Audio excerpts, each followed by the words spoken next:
Well, small injuries can turn into big problems, and one of our own Studio 10 team actually found that out this week. Let's welcome our art director, Jack Caldwell, along with Josh Clark from St John Ambulance. Welcome. Now, hello. Jack, you've had a bit of a rough week, mate. You're wearing a boot. Tell us what happened. Essentially, I stubbed my toe. It was as easy as that. It was on against the coffee table, and I thought nothing of it. I walked around, I went to work. 3 days later, I couldn't walk anymore. It would hurt so much. So I went to hospital, and turns out I didn't break my toe. The bones behind my toe all cracked in half. And wow. the doctors said that it wasn't...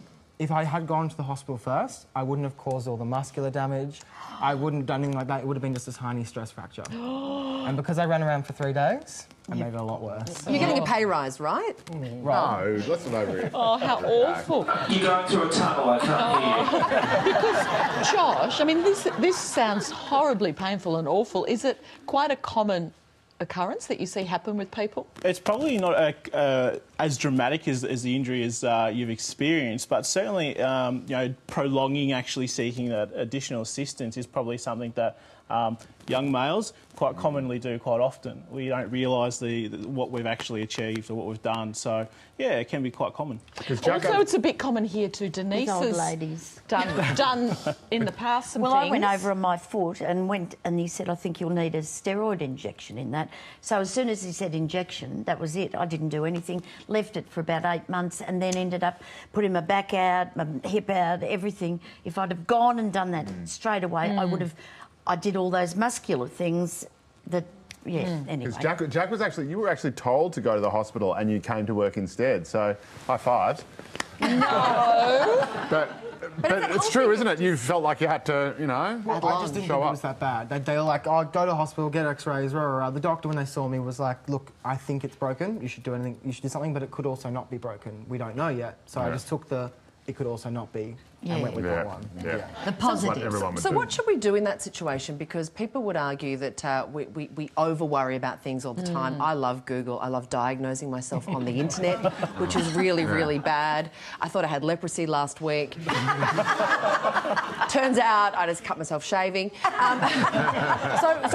When do you say go and get advice? Like, what's the best thing to do? So I guess it's a good question. It was all based on what the injury is and potentially how you've done it. So in your instance, Jack, so it's either going to be a soft tissue injury or it could be a fracture. So what we would do if you were treating a soft tissue injury is you would follow the principles of what they refer to as RICE, which is R stands for rest, I is to apply ice, C is compression, so a bandage if possible. So if it's a limb, obviously, or an ankle, you can apply that. But if you've hurt your back, you can't. And then you're going to elevate it. And you do that for the first 24 to 48 hours. So I did none of that. There you go. Now, simple thing. if you do that and it still doesn't improve the injury, then it's likely to potentially be a fracture if it was a soft tissue injury, which yours turned out to be. And what about, because we know there's a huge amount of stress on our medical system and doctors, of course, because you don't want to be, I suppose you don't want to sort of overreact or be a hypochondriac either, because my wife is always sort of, oh, I'm sick, oh, I'm tired, oh, I'm pregnant, whatever.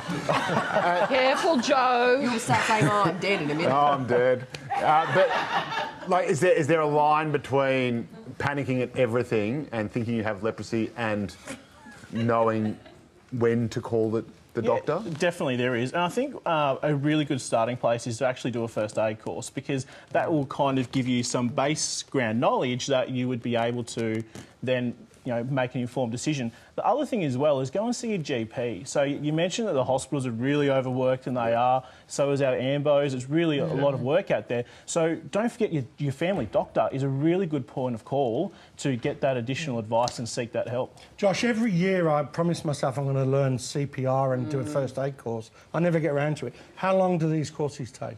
So you can do we offer a 4-hour course now. We even do up to a 1-day course. Or if you've never done first aid before, or it's been a really long period of time since you've done it, there's a 2-day course, which is a bit slower paced for you. Fantastic. That's really handy, because I need someone to resuscitate my career.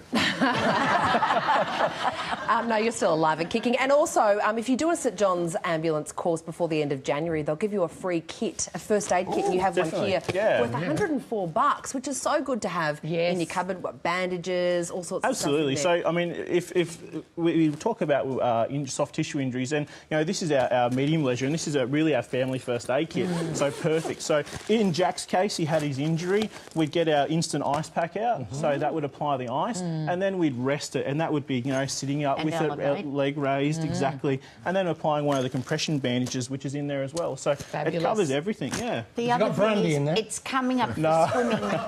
If you do a first aid course, you might be able to save a life around a pool or down at the beach or something. Absolutely. It's so important. First aid is a skill that you can take anywhere. It could be, you know, a group of neighbours that decide to do a first aid course because you might be trained, but what if you're the patient? Yeah. What if it's your neighbour that's coming to your aid? Good. So true. Josh, thank you very much, and Jack, get back to work.